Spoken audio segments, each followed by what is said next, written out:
Every so often, you'll go through a period in your life. You will see yourself as a failure because you don't see yourself operating in the way that you dreamed that you would.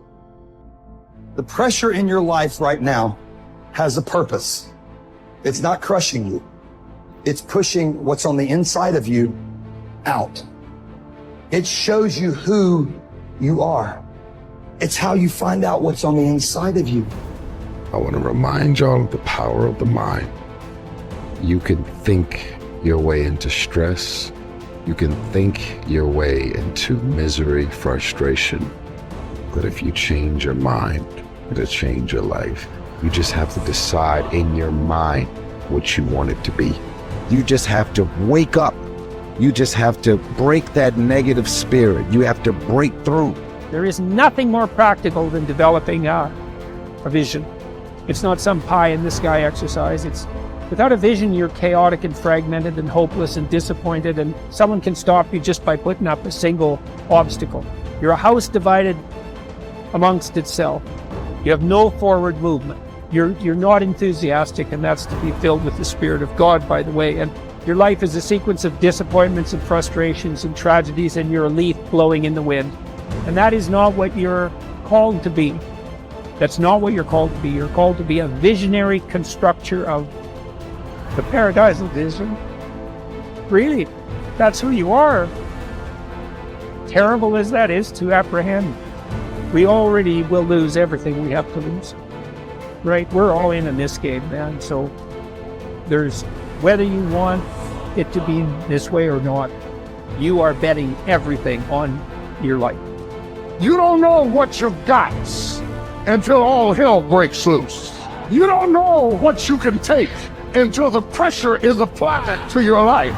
You don't know what you can endure until people stab you in the back and walk away from you. You don't know how much courage you have until you've been under fire and under struggle and under tribulation. Just as nature takes every obstacle, every impediment, and works around it, turns it to its purposes, incorporates it into itself, so too, a rational being can turn each setback into raw material and use it to achieve its goal. You can make anything very tough for yourself, or you can do anything playfully. There is nothing really tough or easy. It is the way people experience it that something becomes very tough or something becomes a joyful process. If you make light of yourself, life will never sit heavy upon your heart. It will be light. But you think too much of yourself, everything will become difficult. Sitting, standing, somebody looked at you like this, so much difficulty, isn't it? Somebody did not look at you, so much difficulty. This is because you have made yourself bigger than what you are. You have ideas about yourself, exaggerated ideas about yourself. If you become too serious about who you are, then everything becomes difficult. If you carry yourself lightly, then everything is with ease.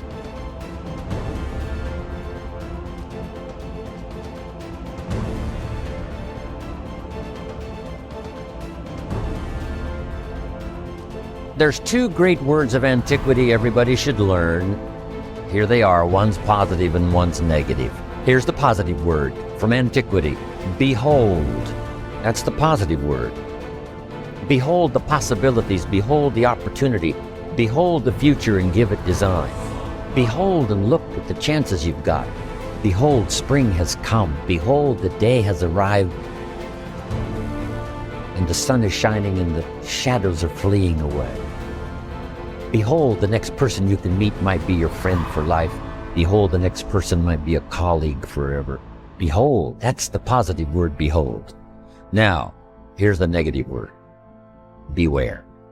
Beware of what you become in pursuit of what you want. Beware. All of our lives we have to deal with behold and beware. When a kid goes to school, it's behold the opportunity and beware the dangers, behold and beware. So beware of what you become, pursuing what you want. Some things I went for in the very beginning cost me too much. I got so obsessed with some things that I found out later the price was too big to pay. If I would have known better, I never would have paid. But sometimes we learn when? After. So don't become so obsessed with something that you lose your sense of reason or it costs you your friends. Don't be so obsessed with something that you compromise your virtues and your value. The story says Judas got the money. You say, well, that's a success story. No. It's true, 30 pieces of silver was a sizable sum of money, but it was not a success story. His name was Judas. Doesn't that ring a bell? It makes all the difference in the world. Judas got the money. Here's something interesting about the story of Judas. After he got the money, he was unhappy. Someone says, well, if you had a fortune in your hand, why would you be unhappy? And here's the key. He was not unhappy with the money. He was unhappy with himself. Here's a key phrase. The greatest source of unhappiness is self-unhappiness. It's not from outside the things that make us unhappy. Greatest devastating unhappiness is to be unhappy with yourself. Now, a mild form of unhappiness is constructive. The desperate form of unhappiness is destructive. It's like worry. We should all worry a little, but not let it destroy our lives. So it's called caution, but not undue caution. It's called fear and worry, but not the worry that kills you, not the worry that destroys you. It's like hate. You don't need to hate your job. Save your hate for the important things like evil, like the weeds that attack your garden, like the diabolical ideas that try to entice your children. Right? You don't need to hate everything. I hate this, I hate that. That's the misuse of your hate. Save it for the things we really must.